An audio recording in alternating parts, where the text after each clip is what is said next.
It down a little bit with training camp with our padded practices, but when you had a couple of days off, kind of takes a while to get going. But I like the way the guys finish all the way up to Dare hitting the field goal.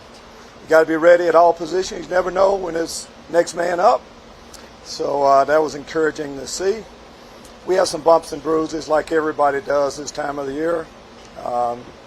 Tomorrow we'll transition to getting ready for San Fran. As far as playing time for them, we're going to play the guys a lot more this week. This is the game we've kind of been shooting for, to play the guys, not going to say exactly how long right now, but a lot more. So without Justin Reed, you have to find a I'm sorry? Without Justin Reed, you have to find a backup kicker. Justin, it's a long time since Justin's been here.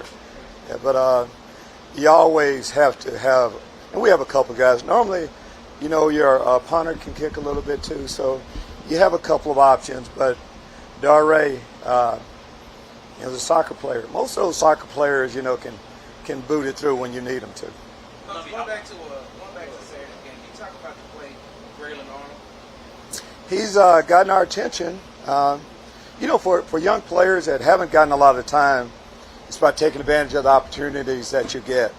Braylon did some good things for us last year at the end of the year, but he's been productive. We played him a little bit at the safety position, both safety positions, and he can also play the nickel position. So and he made some good plays on the special team. So that's what training camp's about, guys getting an opportunity and then producing. Lovie, how pleased are you with the productivity of the depth along your defensive line? It seems that those guys get after the first couple of games. You got to like what you see there. Well, we do, and we've known that we had good depth, but you can never have too many good defensive linemen, and it's always most times it's gonna come down to them too. Finishing, being able to rush. Their best rushes at the end of the game. Both of our games we've gotten that. This week, some of the guys that haven't played as much, Malik Collins will play this week. Jerry Holmes will, so anxious to see those guys play too. Ladies. Can you talk about what you see from Kenyon Green since he's been on the field a few days, how he's coming along?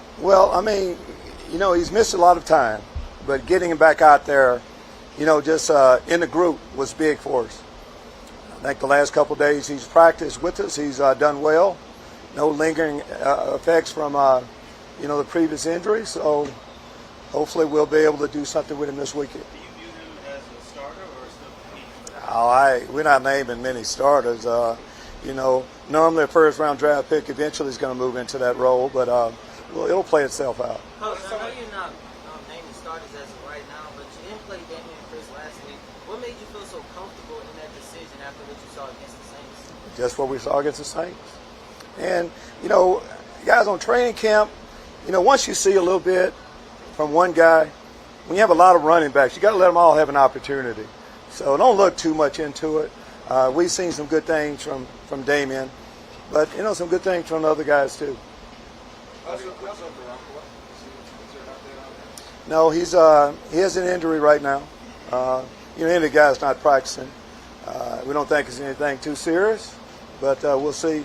I don't know for sure if he'll be able to go this week. Eventually, he'll be out there. You mentioned having to get the film on other guys, particularly in that backfield and the fullback group. Undrafted free agent Troy Harrison got your eye this past weekend. He's caught our eye throughout camp. Versatile player. He was a defensive lineman in college. Little linebacker. Normally those guys can transition over to the fullback position. Brings a lot of athletic ability. He's an excellent special teams player also. Good lead blocker. We like a lot of the things that he's done. Coach, after the third preseason game, which is the final preseason game on Thursday, you all have a long layoff. How difficult would that be to keep things going, what you have going right now as far as progress and things like that is concerned? Everybody has a long one. So that's just nature of our game. Guys grind, and then guys get a chance to heal up, which we'll be able to do. We've gotten a lot of good work in, so that's the part of it. We plan for it. It won't stop any of our preparation as we go forward, getting ready for Indy after this last game. With the starting offense, you guys kept it pretty simple, pretty basic. So how difficult can that be in terms of evaluating the first team offense I don't think it's that difficult. I mean, we have games that we get a chance to see them. We've gotten a chance to see them a little bit in practice. Then experience. Most decisions to me aren't that hard at the end if you let guys continue to play. We've seen everybody on our team a long period of time. Feel like we have a pretty good handle on how this is going to play out, but we have one more chance to maybe let one of the guys step up that we haven't seen. That's how I see Graylin Arnold over here talking to someone. He's been in the background. Hopefully we'll have somebody this last game kind of step up that way and make us take notice too. Without a coach playing throughout the preseason, there's been a little bit of a lapse on just getting things going early with that first team. I mean, where have you seen some people pick up, and who do you need to step up to kind of fill that role? Well, you got to keep in mind that we haven't played our entire offense together. We've had 2-3 linemen out, tight end, and it's not in there. Running back wasn't in there this week. Wide receiver wasn't there. So I wouldn't put too much into it. We like what we're getting in practice. Those guys are healthy. We'll be ready to go when they need to go. Good. Thank you. Oh, I do have one more. Go ahead. Are you able to say, if Christian Harris is any closer to coming back? He's closer. I mean, but they're all a little bit closer. He's not going to play this week.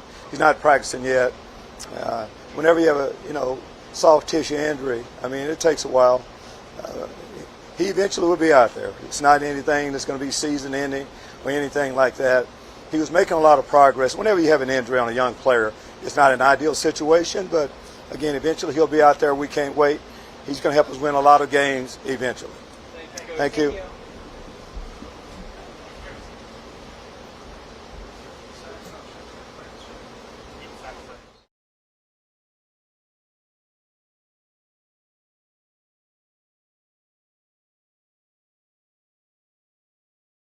Like you're at right now. I know you dealt with the injury early on in camp, and time has passed. I know where you feel like you're at right now. I feel good. I feel like I'm clicking right now. I feel comfortable.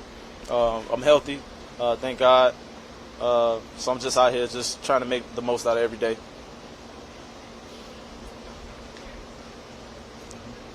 Talk about that catch you made this past weekend. Your immediate reaction to that, you popped your helmet off. I mean, you were hyped. Going back and looking at the film, what were your thoughts? I mean, we needed to play.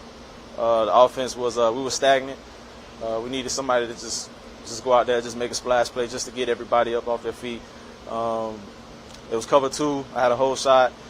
Davis, he laid it up there, and I seen the safety coming.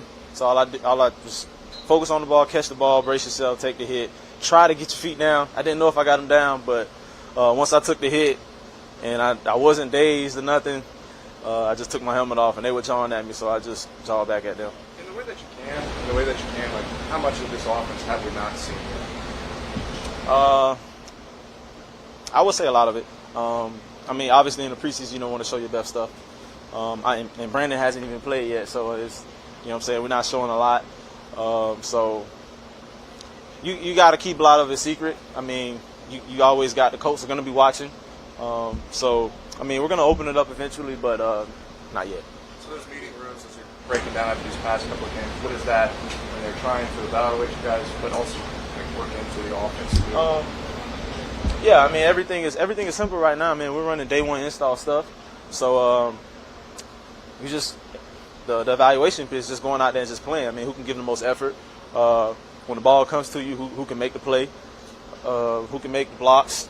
I mean, just going out there and just fighting every play. You don't feel like you checked the box on that yet to move on to the next? Or do you think they're still... Oh, everybody? Nah, I feel like we're checking boxes. I mean, we're winning games. Even though the preseason, I mean, you want to go out there and win every game. So, I mean, obviously we're not there yet, but we're getting better every day. And we just got to keep going. You got a lot of events in that receiver room outside of the game. How do y'all think y'all styles each complement? Yeah, I mean, obviously, like you said, we do have a lot of vets. Obviously, Nico is young, but we complement each other. I mean, me and Cooks we're similar guys. Speed guys can stretch the field. Obviously, you got Common and you got Simo. Veteran guys can catch the ball very well, can also run. So, I mean, I feel like we got a pretty well-rounded group, along with the young guys. They can come in there and make big plays like they did in the first game. So, I feel like we got a pretty good group, but we're still growing, and we got to keep going, getting better. In talked about this offense being a little bit stagnant, but at the same time, you guys don't want to show you are. Going back to prior to this game, was that a little bit challenging or frustrating knowing that you guys could do more, but you just couldn't? I mean, it's always frustrating when you're not moving the ball.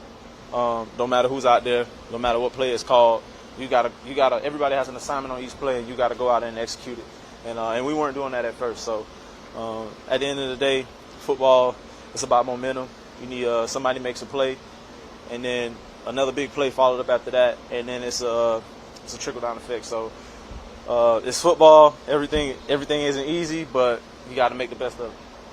You see him every day in practice, and after a couple of games, who's the receiver room? Who's the offense talked about defensively that is really just kind of popping off the film for you? Our defense? Yes.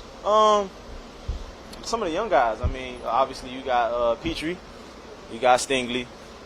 Those guys. I mean, you can see the talent is there. Obviously they're young and they're gonna get so much better. But they definitely jump off in the film room. And they're making plays. They're making veteran plays that rookies should make. And they're only gonna get better. I mean, because they're still young, and it's definitely great to see for the future. It looked like Steven Nelson had like 2 one-handed catches, and then what's it like going up against him? The type of style of play you see. Oh yeah, he's another great veteran out there. I mean, I played with him. I played against him a lot. I was with him at the Senior Bowl. He played on another team.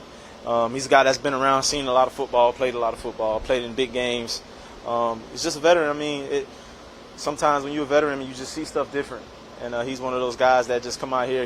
He works hard every day. He's very consistent, and he makes plays. What excites you most about Pep Ellis's offense? Obviously, we haven't seen the whole thing, but what would excite you most when the regular season starts? I would say the way that he's going to utilize his playmakers. Obviously, offensive football is about getting your playmakers the ball, and I think that he's really great at that. And once we start opening up, I think people are starting to see it. But obviously, right now it's preseason football. We're trying to win every game, but still not trying to show everything. So things will get better. Thank y'all. Thank you.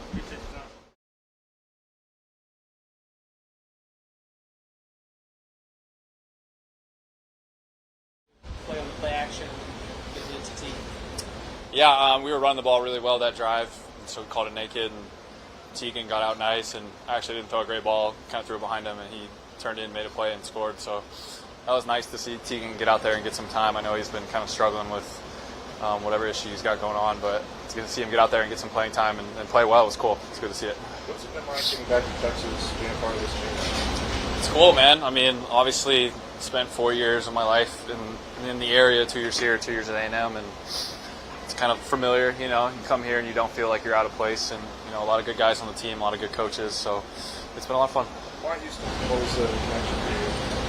I mean, it was my first time in free agency, and it just felt like the right opportunity for me. You know, there was a couple other teams out there, and talking through the process, and it just ended up feeling like this was the best opportunity. What do you remember most about your time at A&M? I think at A&M there was just a lot of growth, you know. I was a young kid at A&M. I was 17, 18, 19 years old, so it was a lot of learning, a lot of growth. You know, it was really fun playing in that stadium in front of all those people, a lot of good competition in the SEC, and I played in a lot of games there, so a lot of good experience. Check anything about it since getting here, like college, anybody? Yeah, I mean, every time I come into Texas, you know, there's always a couple people that hit me up and you see around, so it's cool. It's like I said, I feel like more at home than I have in other places. How was the relationship that you guys that you've been able to build with Davis, just kind of working together? It's good. Davis is a really smart player. He's a really hard worker. He understands the game really well, and he's really talented. So it's been really fun to be around him. You know, I think I'm learning a lot from him. He's learning a lot from me. I think we're working really well together, and I'm excited to see what he can do this year. Does anything surprise you most about him? I don't know if I'm surprised. I remember watching him last year in his time. I watched basically every football game if I'm not playing, so I remember watching him play, and I remember his first game against Carolina and seeing that he looked good. Like, he looked solid. Mechanics were really good. He looked comfortable out there, and then seeing him throughout the year, he looked good. So kind of seeing him in practice and in preseason, I'm not really surprised, you know. I'm just excited to see what happens. How would you describe this offense in comparison to the ones you've been a part of previously? I mean, I've only really been in the North Turner style offense, West Coast, so this one is a little bit different terminology-wise and kind of just scheme and philosophy. So it took a little bit to kind of get changed over to that, but I feel like I'm getting really comfortable with it, and it makes a lot of good sense. Davis mentioned like this, just sharing your calls with the center kind of allows you to go a little faster. Is that kind of different from North Turner as well? I don't know if that's more offense as it is like quarterback to center. I guess in this offense there is a lot between the center and the quarterback, but in the previous offense, when Cam Newton was playing when I was in Carolina, and then when I was playing out there, it was the center was making a lot of calls, and it was taking a lot off the quarterback to just kind of see everything. So it is nice to have a little bit more communication with the centers out there. We're talking about the offense, but this game, you guys have to reveal too much. Without going too much in depth, what can you actually share about this offense that we can expect to see at the start of the season? I just have to watch. What is it, September 11th? Yeah, you tune in. So that bomb from Nico there, he came over at a bit of a celebration. Now, what is that relationship with him like? Well, it's good. He scored. I felt bad just standing back there, even though my reps were over. I felt like I had to go celebrate with him. But Nico's been great. It's he was a guy I didn't really know about last year, and coming in and seeing him progress and take on more of a role has been cool to see. I think he's really talented, and I think teams have seen it through the preseason and practice, and I think he's gotten a little bit of buzz around here. He's got a lot of room to grow, but he can be really good. You got to Oregon with all that? Yeah. How was that for you? It was good. It was good. Cookie set us up nice out in Lake Oswego in Oregon. It was a good time. And yeah, it's always nice to get together a little bit before and get on the same page. You mentioned you guys help each other, you and Davis. What are some of the ways you can help him? I think just like at this time of the year, it's kind of tough. But once we get into the season and once we really start game planning for teams, I think that's where I can really help him, and we can really help everyone in that room. It's just helping him feel the most prepared for games. I remember when I was playing, I had Alex Smith as my backup in Washington when he was recovering from his leg injury, and he always made me feel incredibly prepared for games. He always was there helping me, making sure every look was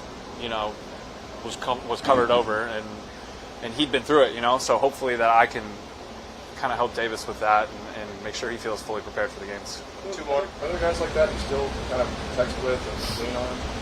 Yeah, I mean, I talk to Alex every now and then. I saw Ryan Fitzpatrick before the game out in LA. He was doing TV out there. I said what's up to him, and I hear from Cam every now and then.